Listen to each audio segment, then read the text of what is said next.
किसी ने पूछा है कि ज्ञान की वास्तविक विधि बताएं।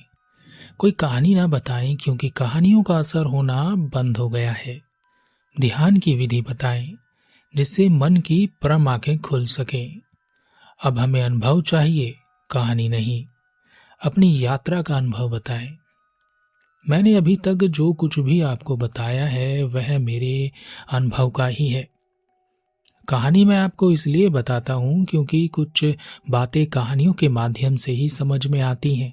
नहीं तो जो मैं आपको बताना चाहता हूँ उसका 10% भी आप समझ नहीं पाओगे।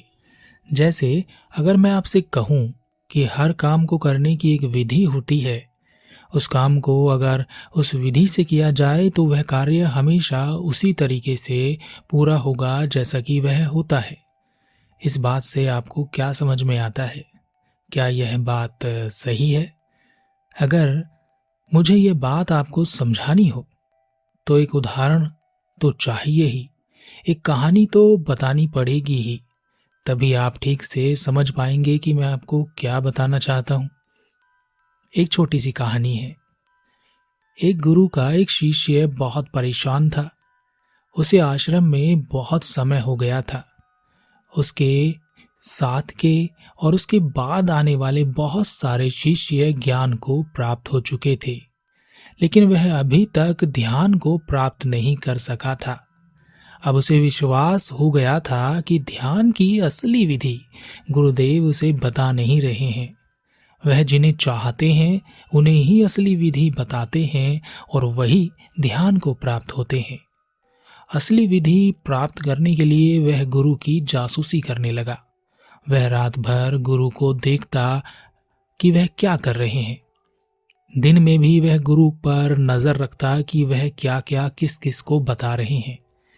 2-3 महीने गुरु का पीछा करने के बाद भी उसे यह समझ में नहीं आया कि असली विधि है क्या, क्योंकि गुरुदेव तो वही बातें दोहरा रहे थे जो पहले से ही वह सबको बताते आ रहे हैं और जो उसे भी बताई गई थी।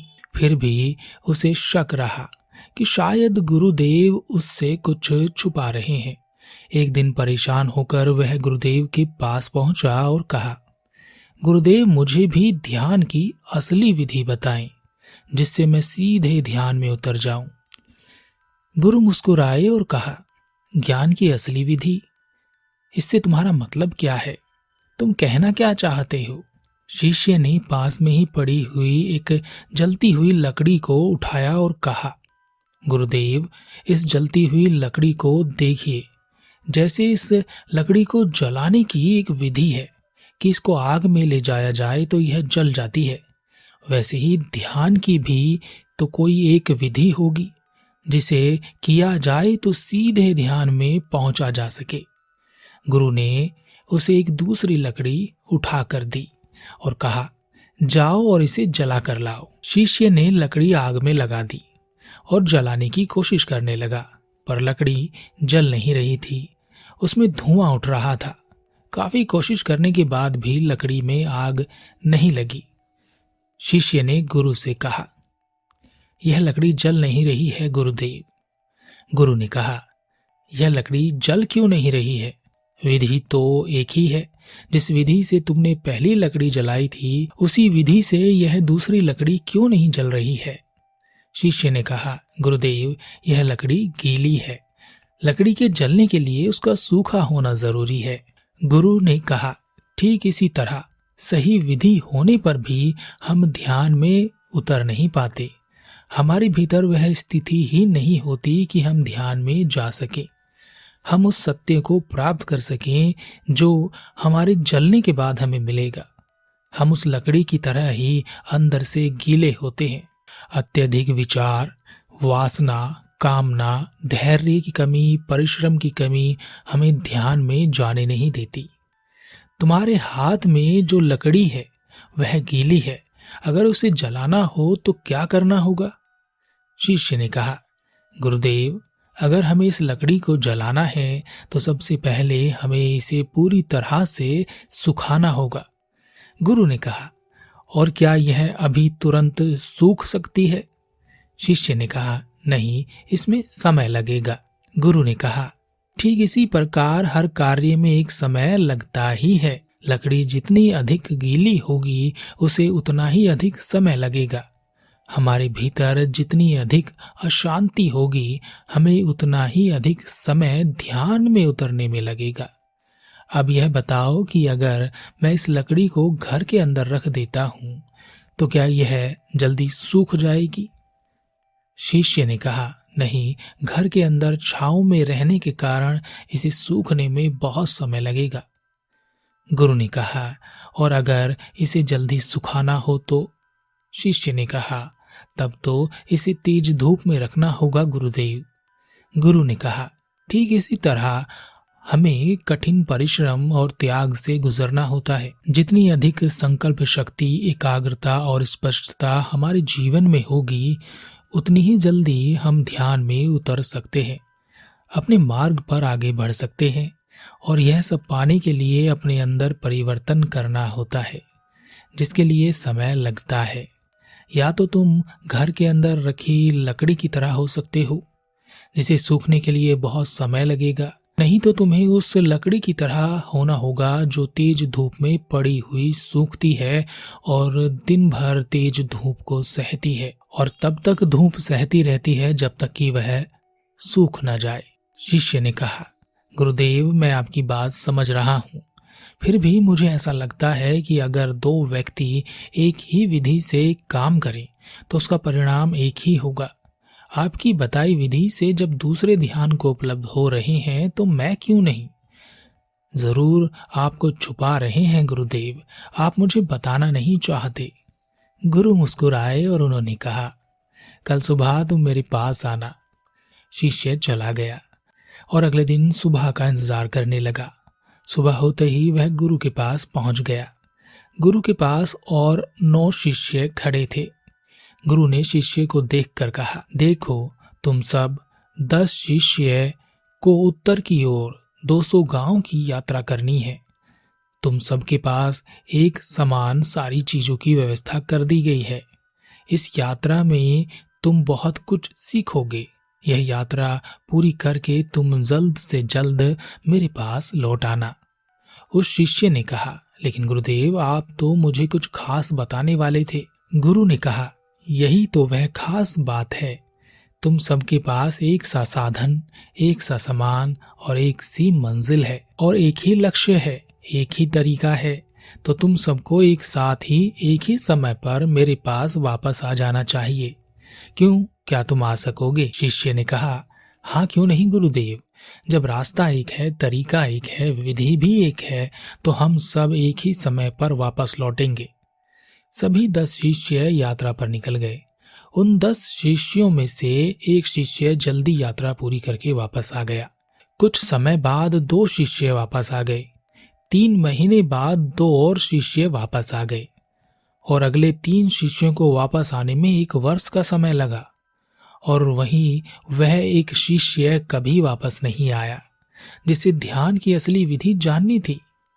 लेकिन गुरु उसका इंतजार करते रहे। गुरु जानते थे कि उसके अंदर इतनी क्षमता तो है कि वह अगर जीवित है तो कभी ना कभी वापस जरूर आएगा। पर अब इस बात को 10 वर्ष बीत गए थे। गुरुदेव अपने शिष्यों के साथ एक यात्रा पर निकले हुए थे। वह गांव में एक घर में रुके हुए थे। तभी उन्होंने देखा कि रात में एक व्यक्ति अचानक उनके कमरे में घुस आया है। वह घबराया हुआ था। उसने कहा, महाराज, मुझे बचा लीजिए, मुझे कुछ लोग मारना चाहते हैं। गुरु ने उसे छुपने के लिए कहा। वह एक जगह छुप कर बैठ गया। कुछ देर बाद वह लोग उसे ढूंढते हुए वहां से चले गए। गुरु ने उजाला किया। गुरु को देखते ही वह व्यक्ति गुरु के चरणों में गिर गया। गुरु ने कहा, अरे शिष्य, तुम्हारी यात्रा अभी तक पूरी नहीं हुई। तुम कब वापस लौटोगे? एक सीधी साधी यात्रा पर तुम्हें भेजा था और तुमने 10 वर्ष लगा दिए और तुम अभी तक वापस नहीं आए हो। वह व्यक्ति वही शिष्य था। उस शिष्य की आंखों में आंसू आ गए। उसने कहा, आप ठीक कहते थे गुरुदेव, विधि सबके लिए एक सी होती है, पर उस पर चलने वाले लोग अलग अलग होते हैं। आपने जो रास्ता बताया था उस पर चलकर मैं सबसे जल्दी वापस आ सकता था, फिर भी मैं आज तक वापस नहीं आ सका। गुरु ने कहा, अब बताओ कितने वर्ष तुम कहाँ भटकते रहे। शिष्य ने कहा, मैं निकला तो अपनी यात्रा को पूरा करने था। मैं चाहता था कि मैं आपको गलत साबित कर दूं।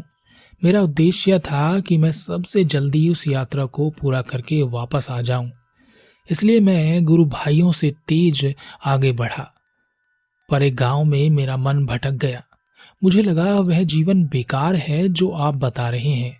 वहां कुछ भी नहीं है। जीवन तो यहाँ पर है, यहाँ सब कुछ है। मैंने एक लड़की से प्रेम किया और उससे विवाह कर लिया। 10 वर्ष बीत गए। सब कुछ ठीक चल रहा था, पर मुझे पता ही नहीं चला कि वह मुझसे प्रेम करती ही नहीं थी। वह तो मेरे एक मित्र से प्रेम करती थी। पिछले 10 वर्षों से वह मुझे धोखा दे रही थी और मैं उसके लिए दिन रात एक करके मेहनत करता रहा। मैंने उसके लिए क्या नहीं किया गुरुदेव। जब मैंने उसे रंगे हाथ पकड़ लिया तो वह मुझे मारने के लिए दौड़े। उन्होंने मेरे पीछे कुछ आदमी लगा दिए। मेरी पत्नी ने कहा कि वह मेरा सर काट कर उसके पास ले जाए। मेरी कुछ समझ में नहीं आ रहा गुरुदेव। गुरु मुस्कुराए और कहा, अगर तुम्हें सबक मिल गया है और तुम समझ गए हो कि ध्यान के लिए विधि से ज्यादा हमारी संकल्प शक्ति, परिश्रम, एकाग्रता की जरूरत होती है, तो तुम वापस आ सकते हो शिष्य। शिष्य ने कहा, गुरुदेव, मैंने बहुत सारा समय व्यर्थ कर दिया और मैंने कुछ सीखा भी नहीं। गुरु ने कहा, नहीं, 10 वर्षों में तुमने बहुत कुछ सीखा है और इसी वजह से तुम अपनी उस मंजिल को पा सकोगे जो तुम पहले नहीं पा सके थे। उसने गुरु का धन्यवाद किया और अगले दिन गुरु के साथ वापस चला गया। अब मुझे यह कहानी आपको बतानी पड़ी। अगर मैं आपसे सीधे सीधे यह कह देता कि ज्ञान के लिए विधि की जरूरत नहीं है जितनी कि आपके मन की स्थिति की, आपके संकल्प की, आपके परिश्रम की, तो क्या आप इस बात को समझ पाते कि मैं आपको क्या बताना चाहता हूं? और मैं अभी भी कह रहा हूं कि कहानी के माध्यम से बताने के बाद भी आप वह चीज नहीं समझ पाओगे जो मैं कहना चाह रहा हूं।